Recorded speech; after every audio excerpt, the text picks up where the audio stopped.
Demək olar, hər gün evdən çıxmazdan əvvəl ilk baxdığımız şey havadır. Günəş olacaq, yoxsa yağış? Buna uyğun plan qururuq. Bəzən sadəcə havaya baxıb qərar veririk. Bugün çətir götürək ya yox. Amma bunun arxasında təkcə hisslər yox, dəqiq hesablamalar və fasiləsiz müşahidələr dayanır.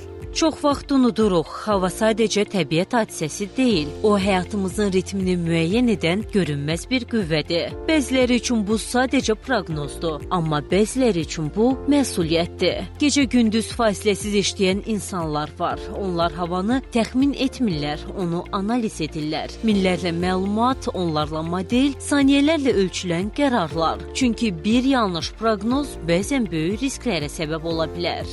İqlim və hava məsələləri yalnız bir ölkənin deyil, ümumdünya bəşəriyyətin ortaq bir deyək ki, məsuliyyətidir. Milli Hidrometeorologiya Xidmətinin iş fəaliyyəti fasiləsiz olaraq təmin edilir. Bayram və istirahət günlərinə baxmayaraq işlər fasiləsiz olaraq həyata keçirilir və hava proqnozları eyni zamanda xəbərdarlıqların tərtib edilərək operativ şəkildə qurumlara ötürülməsi həyata keçirilir ki, bu zaman gözlənilən təhlükəli hadisələr zamanı hər bir qurum öz tədbirini həyata keçirə bilsin.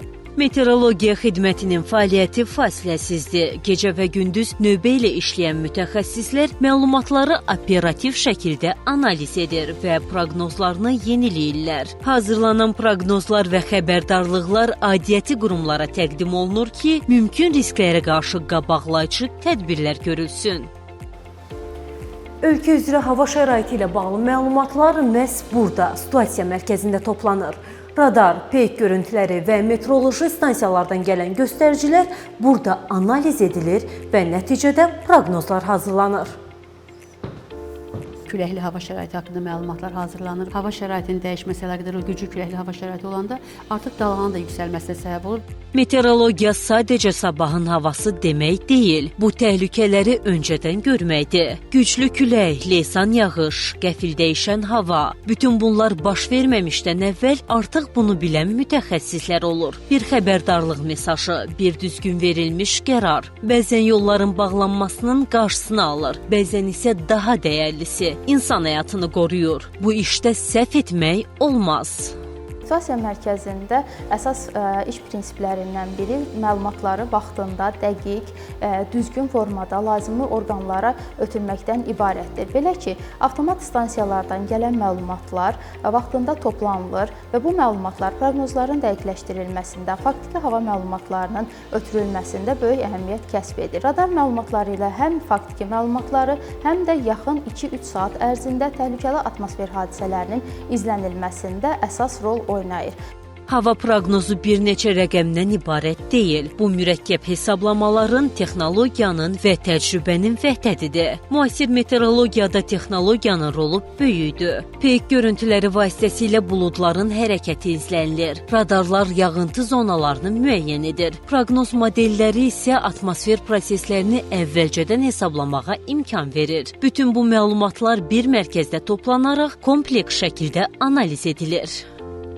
Hazırda hiss etdiyimiz hava şəraiti, temperatur, külək və rütubət kimi göstəricilər daim yenilənir və mütəmadi olaraq təhlil edilir. Çünki bu kimi göstəricilər qısa bir müddət ərzində dəyişə bildiyi üçün proqnozlar da mütəmadi olaraq yenilənir. Yerüstü xəritələrdən, prognostik xəritələrdən, gördüyümüz kimi, müşahidə etdiyimiz kimi bu xəritələrdir, bir sinoptik xəritələrdir, bunlardan istifadə edirik. Xəritələrə baxarkən gördüyümüz kimi hansı hava şəraiti bizi sabah gözləyir, yağıntılı olacaq, daha sonra hava şəraiti hansı bir dəyişiklik olacaq və bu haqda proqnozlar hazırlanır. Hava şəraitinin dəyişməsi ilə əlaqədar olaraq sutkalıq, 2 sutkalıq, 7 günlük hava şəraiti mobil tədbirlər də vardır ki, artıq bizim insanlar, əhali də bizim mobil tədbiri istifadə edərək yaxın günlərdə hər hansı bir bölgədə hansı hava şəraiti gözləyir, onlarla da tanış ola bilərlər. Burada zaman fərqli işləyir, saat anlayışı yoxdur. Çünki hava gözləmir. Hər saniyə yeni məlumatlar daxil olur. Hər saniyə yeni qərarlar verilir. Çünki görünən monitorların arxasında əslində böyük bir məsuliyyət dayanır. Sabah hava necə olacaq? bunu bilmək rahatlıqdır. Amma bu rahatlığın arxasında böyük zəhmət dayanır. Kimsə bunu daha əvvəldən bilirdi. Artıq bunun üzərində çalışmışdı. Onlar görünmür, amma gördükləri iş hər kəsə təsir edir. 23 mart Dünya Meteorologiya Günü. Görünməyən, amma həyati əhəmiyyət daşıyan bir sahənin görünən günü.